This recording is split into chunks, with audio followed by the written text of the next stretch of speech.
thank you that you still actually managed to get here. Maybe you could start then just by introducing yourself as we all did. Thank you. Yeah, thank you. Thank you for inviting me. My name is Max Rosa. I work at the University in Aalborg in Denmark with public procurement and how to use public procurement as a means to stimulate innovation. And I was thinking, when I actually managed to get this flight here, I've been working with Lena and Jakob. Actually, it's 11 years since we met first time, I think. Thanks for bringing that up.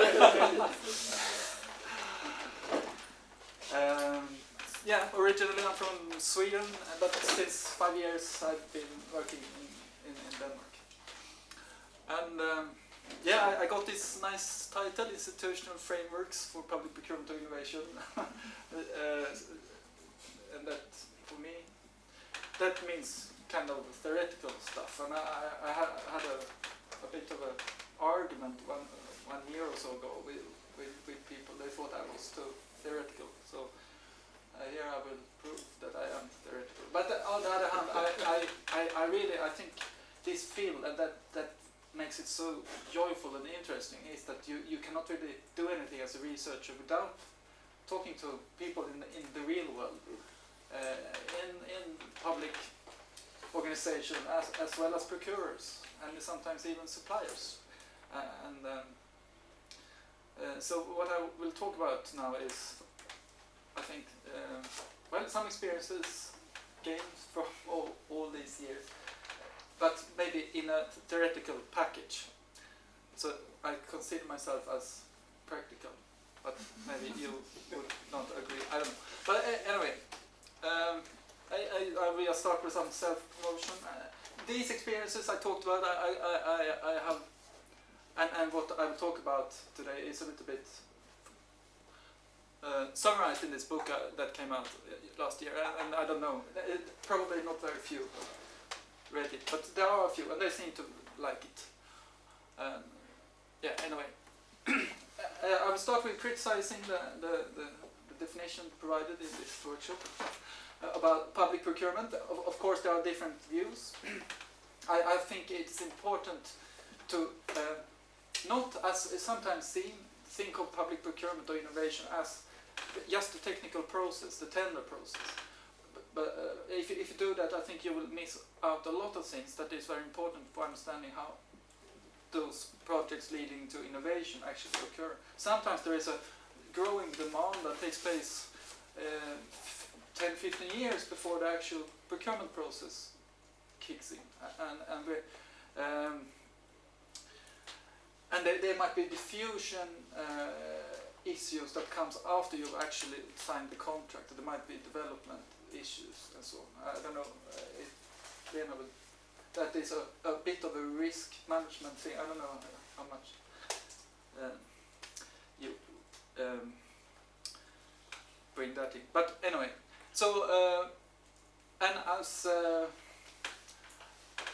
colleague of ours, Vio Yara and Flanagan notes, sometimes innovation is not really, or actually typically for a procurer, it might not be the goal. They typically tend to satisfy a need. They don't think of the activities necessarily as public procurement or innovation. And sometimes these things are actually unintended. But from a policy perspective, it's not so interesting as soon as it happens. So what as a starter point is purchasing activities carried out by public agencies that lead to innovation. So it can be different things. Yes. And now there has been a critique recently that much of the procurement discussions focus on the European context, and I am certainly aware of that, but that is how I was brought up. So this is mainly with a European perspective, but I will try to make connections here and there. But at least for Europe, these policies, thinking of public procurement as a way to stimulate innovation, is quite a fundamental or maybe paradigmatic shift from the policies that prevailed in the 80s, 90s, where the ultimate goal was to be as efficient as possible and as little risk-taking as possible. And the role of the public sector was not really emphasized at all. So when these, what some people refer to as the neoliberal years, prevailed, you could actually, I remember when I started out with this, people got angry with me when I said I was going to study how public procurement can be used to stimulate innovation, because everyone knows that cannot happen.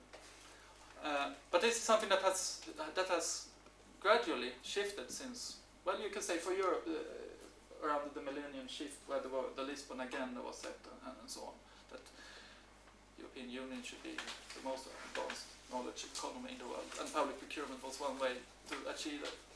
So within the European context, and we see them also elsewhere, there have been reports, initiatives, different funding schemes, different kinds of incentives have been established that would make public agencies, maybe they had to take a part of the budget and devote it to innovation or things like that. So certainly there has been a growing awareness, and you can also see some activity. I don't know exactly if it has actually changed, but it is definitely attempts to also in practice make public procurement or innovation policy realized in real projects. But still, if we look at the intentions, and we hear maybe not so maybe a little bit more skeptical thoughts about these ideas that public procurement can be used to stimulate innovation have emerged maybe the last few years. In the European Commission, they think this is still an overlooked opportunity. Jakob talks about the lack of systemic policies when they implement these things, and this goes also for UK, which is I would say the leading country in Europe when it comes to promoting these policies. And if we trust one of our practitioner colleagues from the Netherlands, from Putten, she also notes that this is not really used so much in practice. And what I assert here is that this institutional framework I will try to explain. It could be at least a little bit useful, provide some clues why this is the case. Yes, and here we go. Institutions. Well, when I say institutions, I don't necessarily mean a public agency or like a library or a prison or anything like that. I mean the institution in this, maybe you could say, sociological sense. Institutions as the rules of the game. It can be laws, it can be traditions, language, interfaces. I came here from another country, I could just put in my slides. It's an institutionalized standard. And so on and so forth. This is how any social activity is governed. We never really negotiate every day what side of the road we should drive on. We know it's in most countries the right hand side. The concept of a meeting, we didn't really agree. We have never talked, apart from a few of you, we have never met, but still we are able to have this meeting because we apply the institutionalized understanding of what a meeting is. So quite a lot of things we do as a social entities, we do them according to these institutions. And then if we draw on this people, why don't we also try to attempt such an analysis on this field we are interested interested in here. At least that's, I cannot say no reason why. And if you look at the institution elements in public procurement, we have rules. In Europe we have the directives. These are implemented in national law. We have practices and so on. We can also get some punishments if we don't follow the rules. So there are definitely institutional elements to look for if you want to make an institutional analysis. What goes for institutions are that they are typically quite good. As I said, we don't need to negotiate everything. We don't need to begin from scratch every day. So actually it's the fundamental thing we need to accumulate knowledge. So it reduces uncertainty. I can have this presentation without hesitating so much about the form, but because this is how it's typically done. So in that sense, institutions are really good things. They are assets for our collaboration. But the problem is that they evolve slowly, and that they may lead to mismatch problems. So a certain successful institutions in a certain context might not be successful in other contexts. And then, as I initially said, institutions are not necessarily the same as organization. But of course, a typical organization have some kind of what I would call endogenous institutions, which manifest in that organization.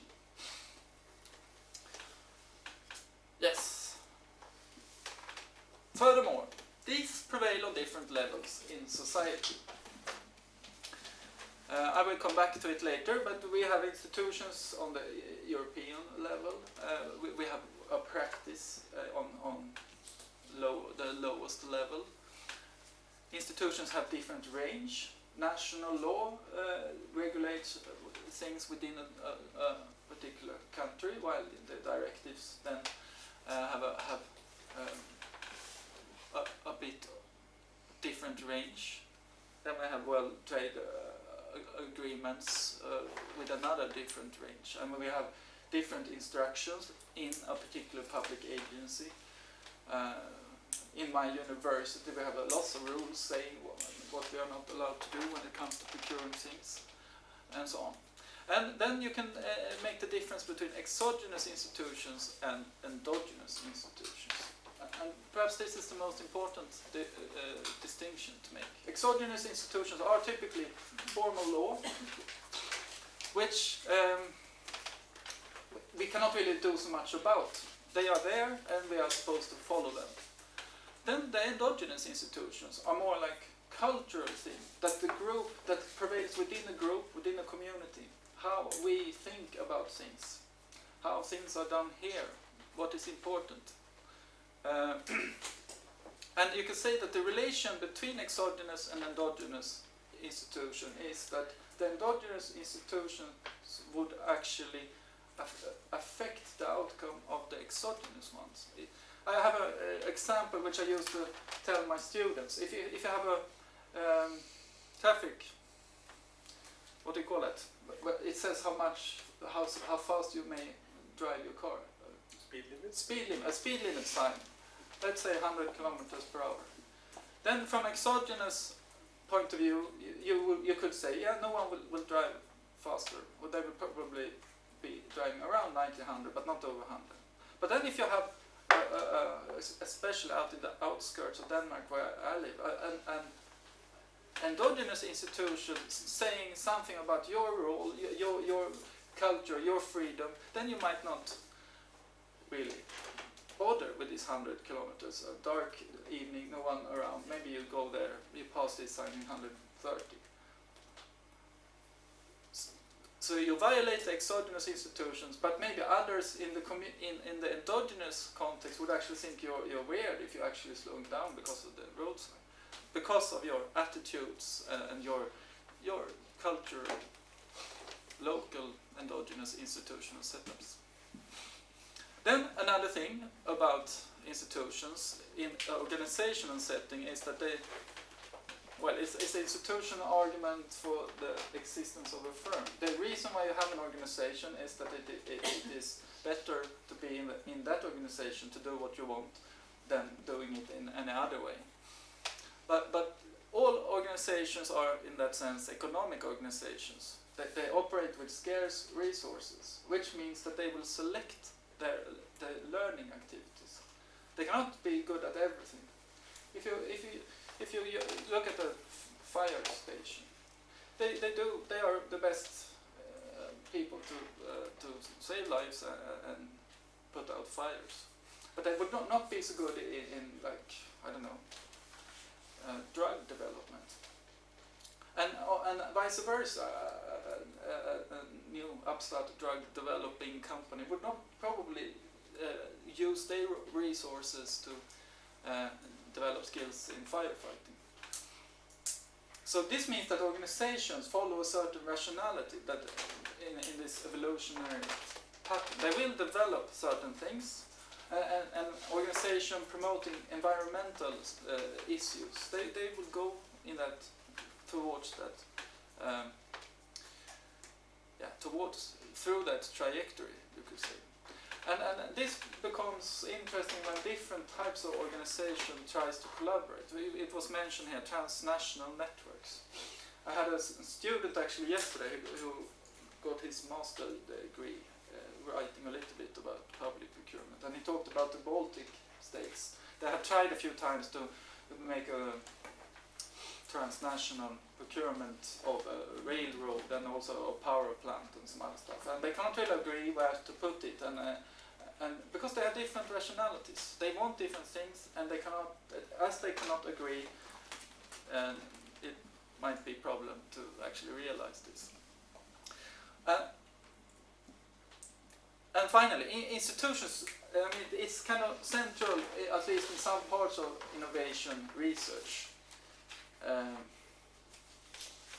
But what typically happens is people talk about institutions, but they remain on this, what I would call exogenous level. So they talk about policies, they definitely, in our case, when we talk about public procurement, they talk about the directives. And the tendency, if I say it a little bit crudely, is that as soon as you find a problem anywhere, you will try to seek an opportunity to blame the rules or the policies. And I have a tendency to slightly disagree to this tendency. I think there might be other levels to check into, but I will come back to that. And here is the summary of this. Well, 3 modes of institutional analysis. And I don't know if it's possible to see. No, it's okay. Now, this again is a little bit European focus, but in principle it goes for, I would argue, I guess you will tell me if I'm wrong, that you can see similar, you can squeeze it a little bit and then it would fit in many areas, in many places. You have the global level. Here the typical institutional theme we would find there would be UN model law. This text countries can be inspired from when they want to start to make rules about how public procurement should be conducted. And then we have the World Trade Agreements. And there we have a certain sort of arena of like the discussion we had just when I came here. Do this country actually follow this World Trade Agreement, or the discussion between China and Europe and US some years ago when there was a discussion whether indigenous support was really according to these ideas here. On the EU level, or what we could call it federal level maybe, there are certain things that we would typically think of, but for sure in Europe we would think about the directives. and also the policies. And on the national level, we have the procurement, the national laws, and the policies around that. And typically, many times, as I said, EU member states are supposed to implement the directives, but they might also do some other stuff. And in many cases, they have additional rules.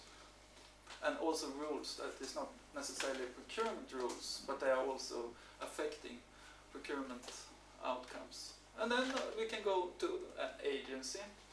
Some public agencies, all through this 15 years of development, have always been procuring stuff, like the road authorities, military sector, and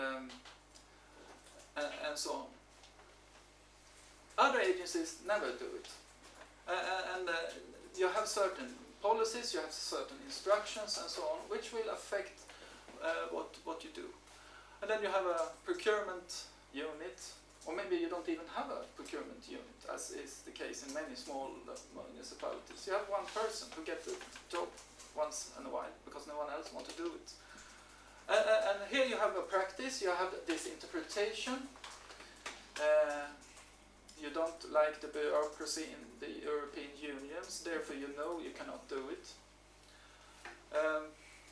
So even if you make some rules here, there are lots of different levels that will affect the outcome. And if you think about, I read an article, I will not tell the name, but there was an article a few years ago. They talked about a few cases where they had problems with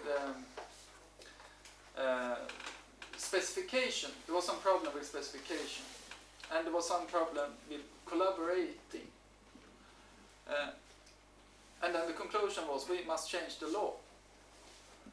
And maybe you could have a debate about that, but it's also possible to think, okay, they couldn't collaborate. Maybe it was about the coordination on actually quite low level.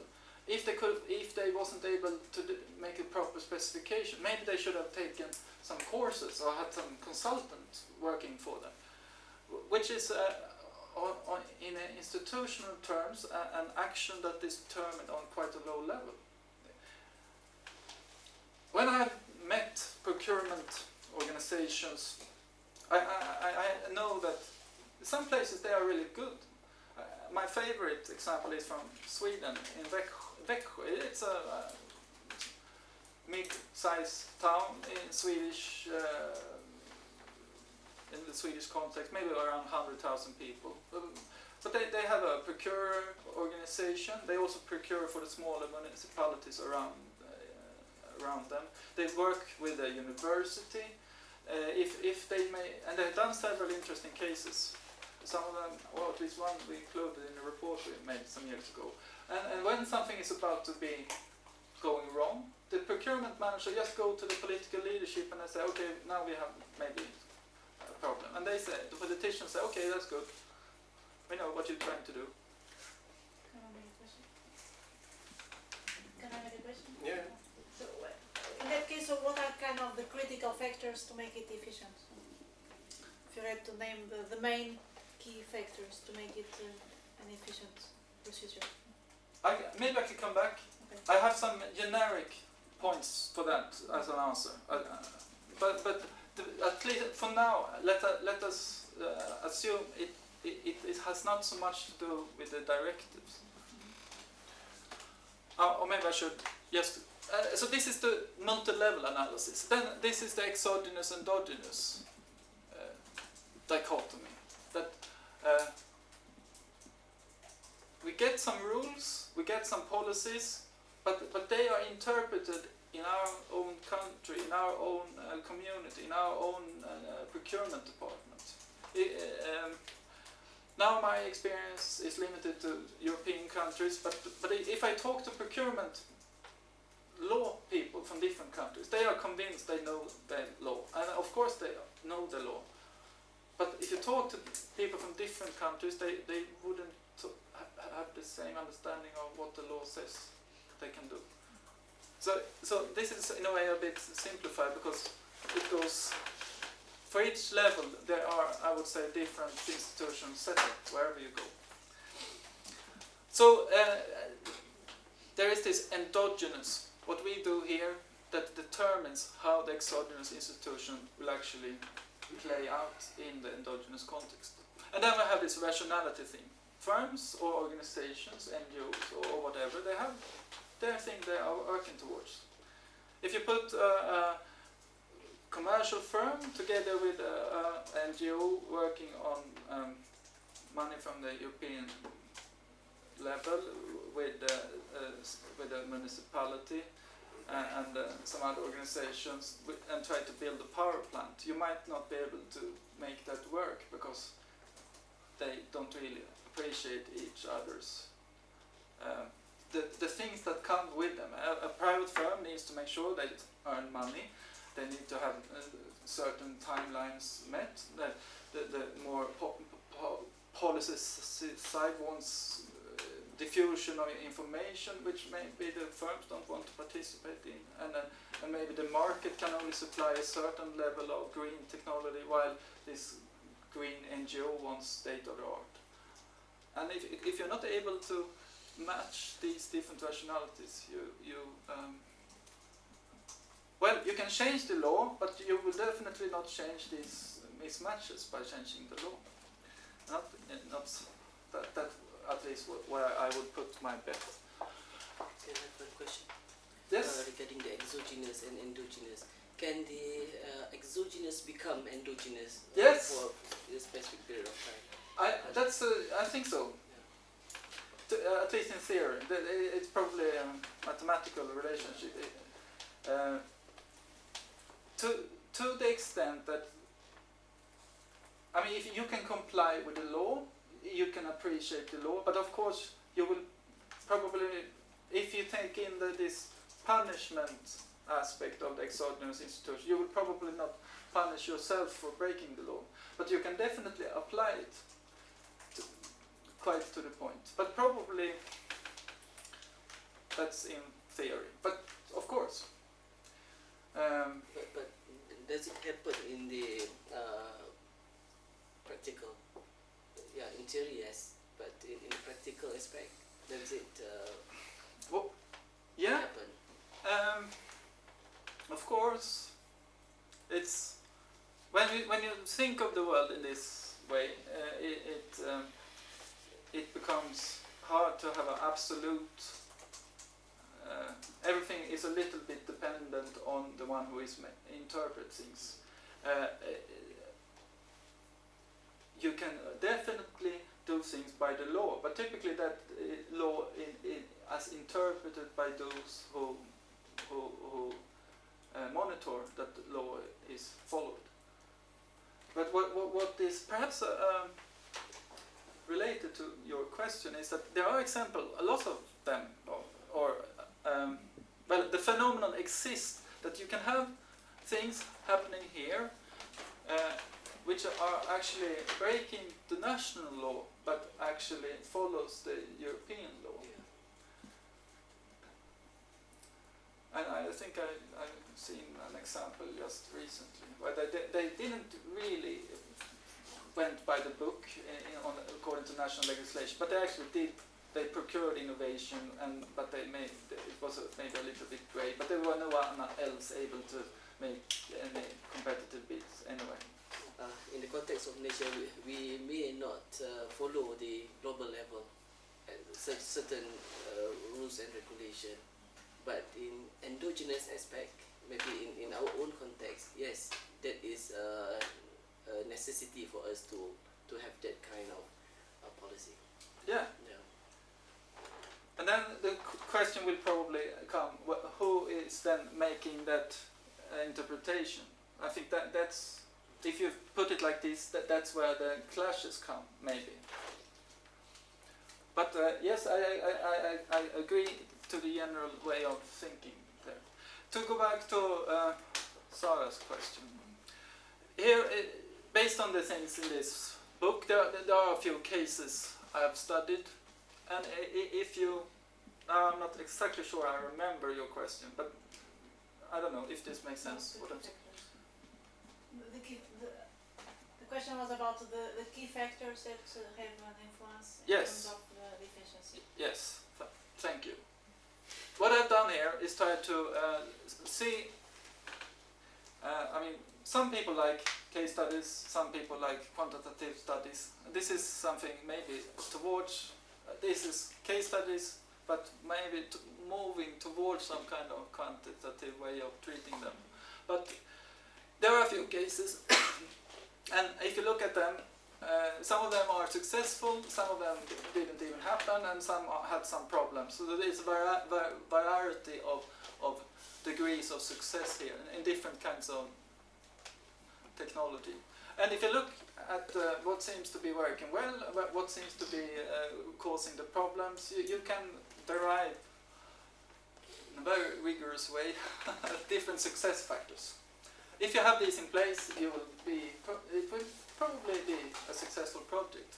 And some of them are quite, in a way, not really so astonishing, but anyway, for instance, you need to have an expert, someone who knows public procurement, how to do it. In some of these cases, they brought in someone who worked with this all his life. And in another case, they put one engineer and assigned the tasks to learn the law. You should from now on make sure we others don't break the law or make any stupid mistakes, like leak information to any other supplier or those kind of things. So that is one thing, and the problem is sometimes when you see court cases and so on, that the mistakes they have done is kind of not very advanced, which just someone with a fairly reasonable level of knowledge could have avoided. Then, in some cases, technical competence, you need to know what you buy, what you want to buy, how and specify it. And one case from Norway, actually, where they procured a new maritime radio system for communicating with boats and coordinate rescue operations. They had an engineer who knew exactly how this system would work. And of course that helps. Management skills. When you're done with the creative phases, you need someone who makes things happen, to make sure that you keep the deadlines, that you keep the things, that stick to the decisions. The boring person who is not so open to new ideas, but make sure it comes to completion. Allocation of resources. But you get public procurement innovation takes time. You cannot just take, like when you procure things from that you procure so many times before. You just take the old tender call or the old contract, you change the dates, and then you ship it, and then you go. You need to have resources to make these market scanning activities and figure out what to do, write the specifications. It takes resources, and if you don't have it, you will probably have problems. In one case here, they tried to procure a power plant, and the procurers who were assigned to do this, they didn't get any time. They were supposed to do that on their spare time. Kind of amazing. Political support. In most of these projects, there is sometimes the Prime Minister or at least some leading figure is promoting, supporting. Risk management. Lena has become the risk management figure for some reason. but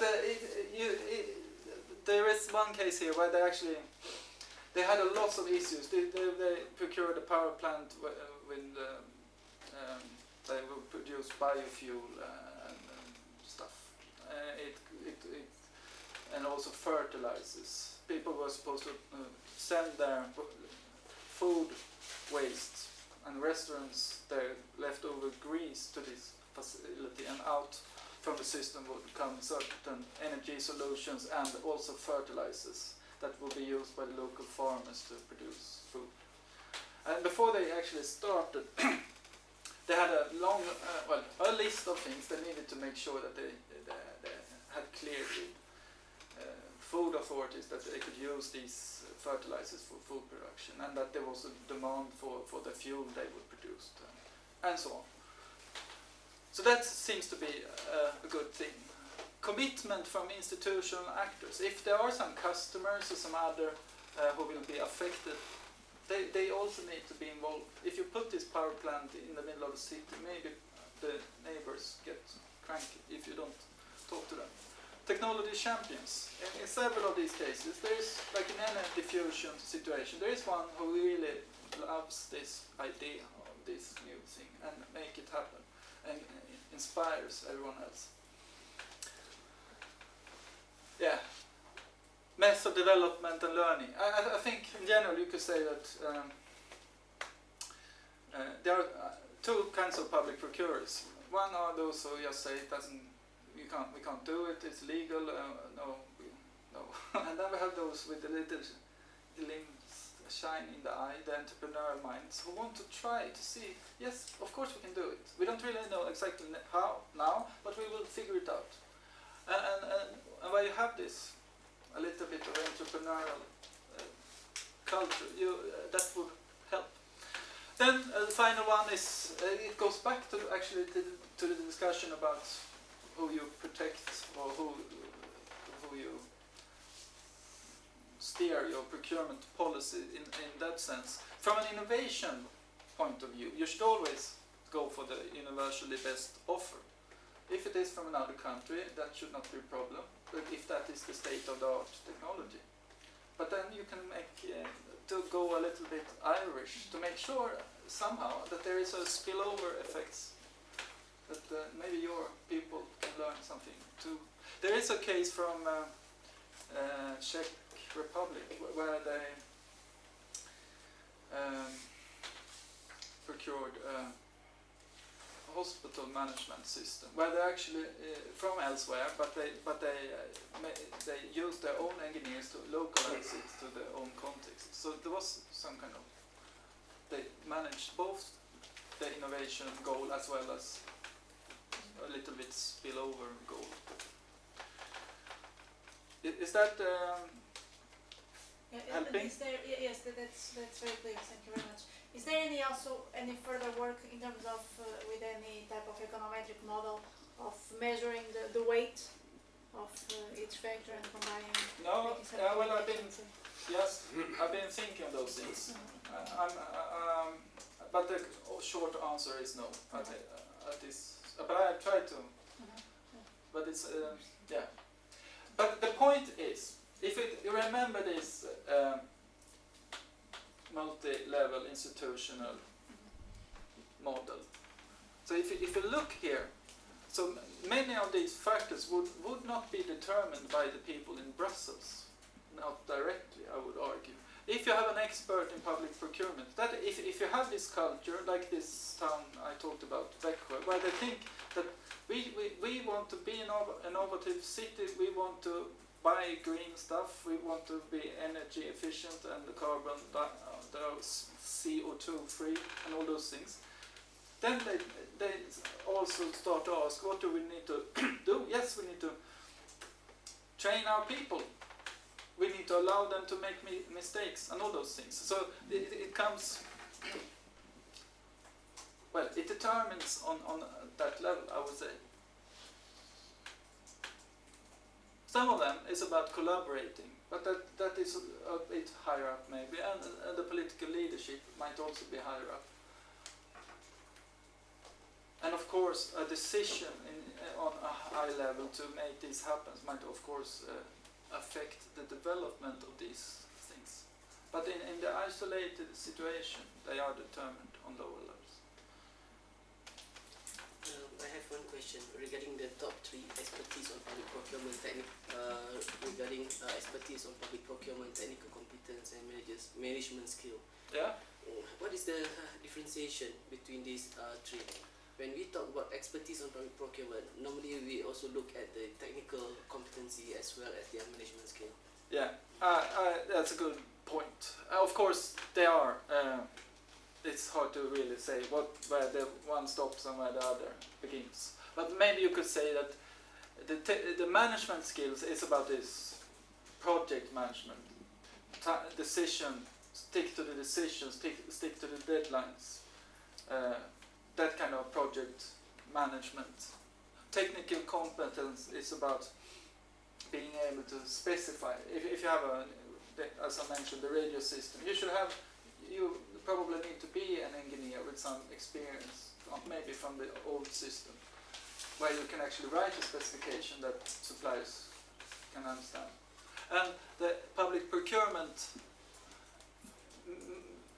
part might refer to the process that is specific for public procurement, about tender calls, what procedure you would use in a certain situation. Know what dates. The procedures know that you need to submit to tenders electronic daily if you are above threshold values and those things. But of course they might be. So for practical reason, do we need somebody that have all these three competency? Do we need someone that have all this competency, or we can have a few number of them and we try to leverage each other? I think you can have you should have the competencies, but if it is, to what extent it is within one person, I don't think it is required. I've seen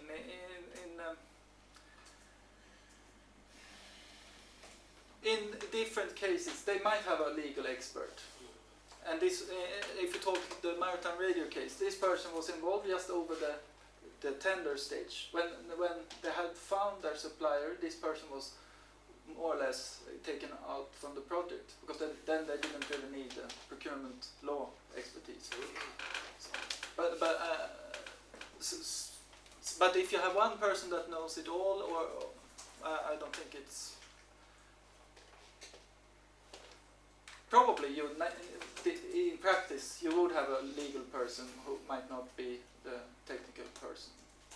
I could imagine, but I don't think it's important as long as you have these. Yeah, I'm asking this because we may make use of technical people, make them expert on legal aspect, as well as the management skills, so that they can become a perfect individual that can actually contribute towards the success factor of public procurement. Interesting. Yeah. Can you, just a small note, how far are you now? Yeah, I think this is halfway through.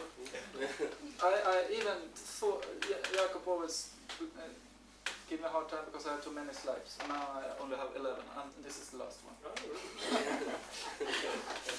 Oh, I had some effect on you. That's really good. First time maybe for 11 years now. First time I had some effect. So let's meet again about 11 years. Yeah, go on. Skip the in-between. I don't know, was there a question or should I just finish it? Okay. Yes, just a summary. The claim here then I make is that this way of thinking offers a perspective on understanding.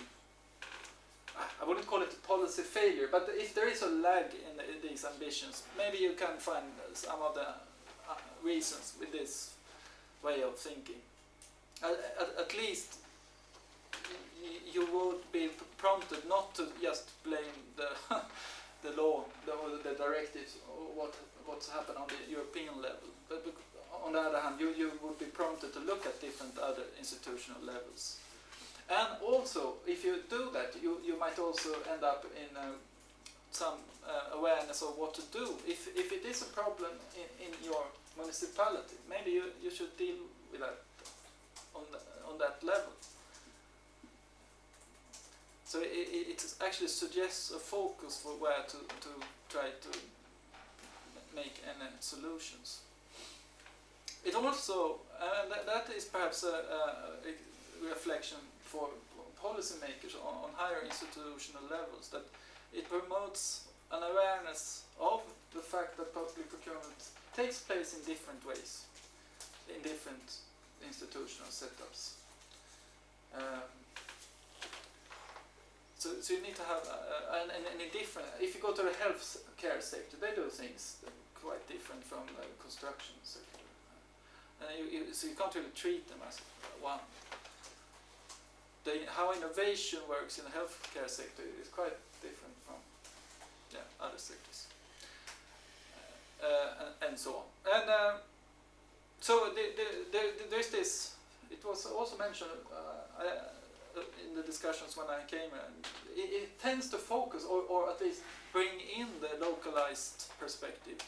We can definitely have policies from above, but they should match the local demand, the local needs, in order to really become successful. So it's you maybe call it a little bit of subsidiarity policy making, where I mean, if you think of procurement as something that is supposed to actually be useful for those who are procuring it, then you need to. It's hard to tell. Now you should procure.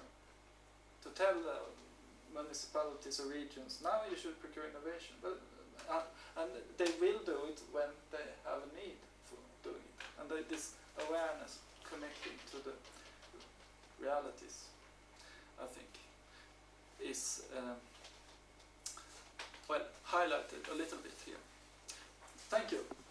Okay, thank you very much. Thank you very much, Max. I enjoy this institutional approach because I'm a sociologist, you know, so I love this stuff. And I like also to mention, you know, an interesting study that I was sort of managing also for OECD some years back on the innovation governance, because this is all about governance in a way, in a broad sense, and how we studied also the bottlenecks that concerning interministerial cooperation, for example, that has to do with how ministries are managed and how people in them are socialized and recruited and socialized into the values of each ministry, which are then, of course, very different. You know, a Minister of Finance is very different from a Minister of Regional Affairs, for example. You know, the whole value system and the belief system are so different, and so it's an interesting case, and it's all about this.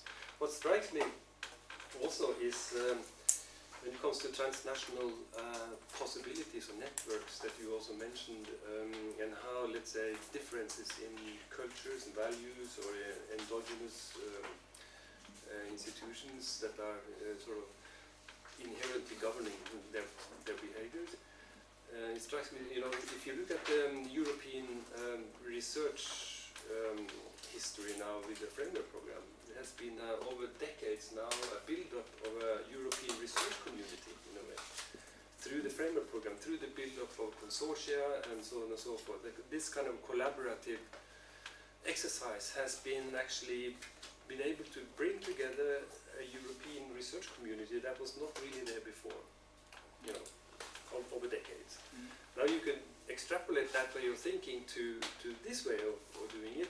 For example, now the framework program, now the Horizon is there, which is now also supporting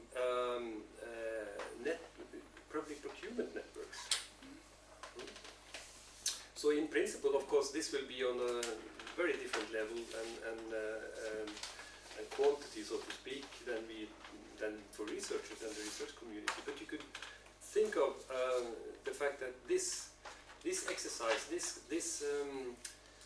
way of funding and stimulating, let's say, procurement consortia, is a way to break down the differences, to build a, let's say, more harmonized procurement community, and ease transfer of knowledge and experience, policy learning, if you will, things like that. Is that something? It's a reaction to what you have said. So it's a way of creating an endogeneity on the international level. Can I have comment on that? Yeah? Can I have comment on that? Yes. Sorry. My comment on that would be that I'm not sure if the immediate benefit of procurers out there, the ability to collaborate and to network is as obvious as the benefit of researchers to collaborate. I mean, the complementarity of knowledge and I mean all of that, why do we collaborate? There are all kinds of reasons, not only the money. Of course we go there for money, but then there are all kinds of reasons. I think there's quite a long way to go to institutionalize a thinking that says it makes sense to learn, to engage and so on. With all these tensions that we already have even at national level, then we put on top something else. So I think you are on the right track in terms of thinking, but if we are too ambitious in, in terms of expectation management, what is it actually?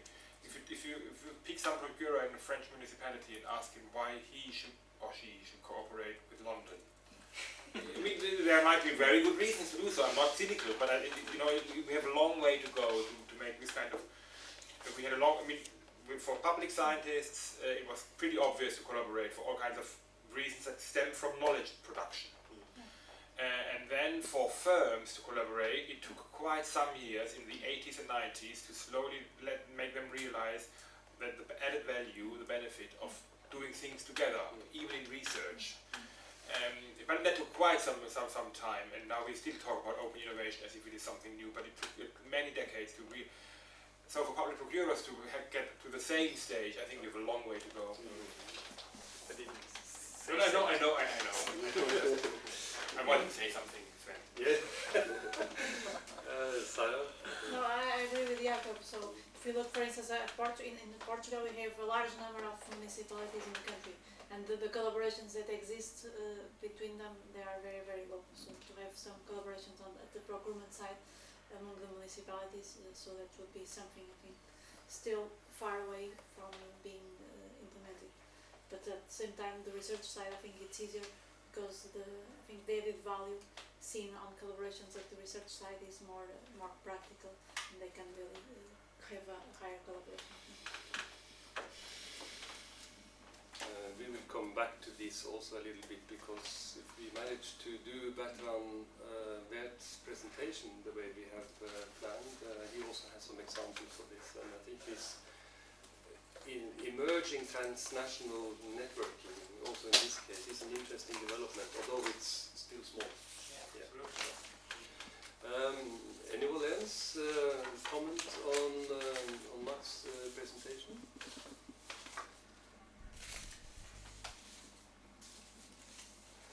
If not, then we will continue picking up on these things in the broader discussions later on. Because now I think it's time for lunch. It has been brought into the room, so we have. With this, I think we can actually continue with the program as we have foreseen, so that we can start again at 1:30. Yeah? We don't need more time than that. We eat in the garden. It'd be nice to get out of the room. Yeah, actually. Exactly.